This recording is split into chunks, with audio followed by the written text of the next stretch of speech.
We're learning more about what's going on behind the scenes in the investigation into sexual harassment claims against San Diego Mayor Bob FILNER. 2 emails recently released shed some light on the issue. San Diego City Attorney Jan Goldsmith joins me with the details. Jan, welcome back. It's a pleasure.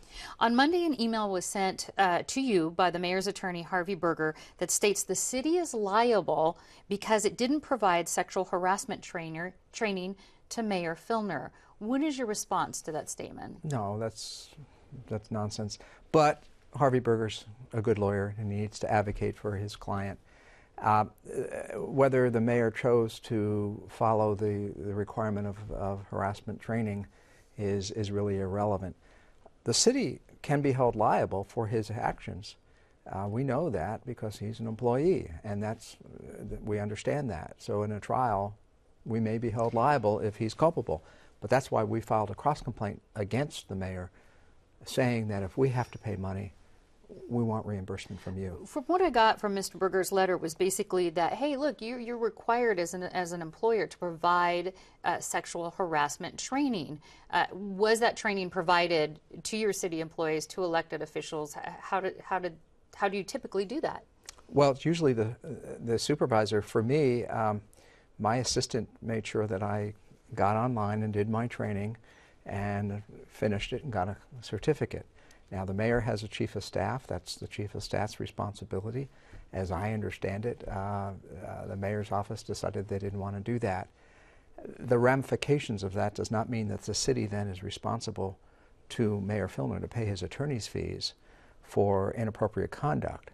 There's no, that's so why I say it's really irrelevant. The harassment training was offered, wasn't taken. Exactly, but it really doesn't make any difference on the case. You can't engage in sexual harassment. The city has a zero-tolerance policy. That's state law. You're presumed to know that. The training would help you probably focus on that. I'm not sure it would have helped prevent these situations, but you know, from the standpoint if he doesn't want to do it, it doesn't mean we're on the hook for his attorney's fees. Okay, let's move forward and talk about the directive stating that the mayor cannot be alone with any woman. I want to start with a statement from his chief of staff, Lee Burdick.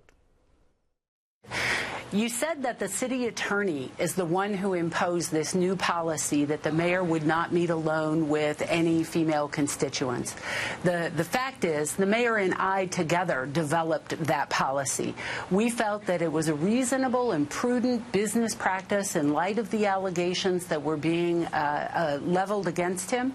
And we put forth that policy because we felt it protected both the mayor and the citizens of San Diego, ensuring them that city business was being conducted with the highest level of integrity. Now, Lee Burdick didn't respond to our request in regards for an interview for her statement on that. What is your response to that? She's saying we put this into effect, and I thought your office did. Well, I'll tell you what happened, and she does have some of her facts wrong. Shortly after the Donna Fry press conference with the 2 attorneys, we felt we were on notice of the claim of a modus operandi that would have the mayor get women alone in his office and do things. Now, under state law, the city as an employer is required to take reasonable temporary measures to protect employees even before an accusation is proven true. So we know we had an obligation to do something. Within minutes of that press conference, I was on the phone to the chief operating officer and to the chief of police and asked for that policy. Then I dealt with Mayor FILNER's lawyer, Harvey Berger, and they agreed. Now, Harvey Berger sent me a letter, which I believe you asked for, a copy, in which he said that the mayor did not think it was appropriate. Right, he asked to have it rescinded if the investigation didn't prove. But they agreed to go along with it. Now, that part is not true, but it's kind of petty who said what to who. I don't really care. The policy, though, the part about it being in the city's best interest and the mayor's best interest is true. It doesn't acknowledge culpability, but it protects against a he said, she said type situation, too. Let me go a little further with that. Yeah. Who does it specifically cover? Constituents, employees, every single woman in San Diego? Well, the MO was broader than just a few employees, and we have to meet what we're aware of, and this is very, very broad. The policy, I can't make law in San Diego, so it's not a law. If he violates it, he's violating his own policy that he agreed to. But it's supposed to be enforced by the chief of staff. The chief of police has made for certain commitments that, to the best that they can. But it really is up to the mayor's office to ensure that they do what's right in connection with this policy. I can't create law. It's not a violation of the law. Okay. To your knowledge right now, tonight, have any other women come forward with allegations besides who we've heard from? Well, I can't discuss that. I'm sorry, but because we are investigating and we have agencies investigating that we're in touch with, so I just can't discuss it. Okay. The mayor leaves for intensive behavioral therapy for about 2 weeks, I understand, to an undisclosed location. People have been asking this. Is he required to, in any level, to let City Hall know his whereabouts, since he said he's going to be conducting city business during his time away?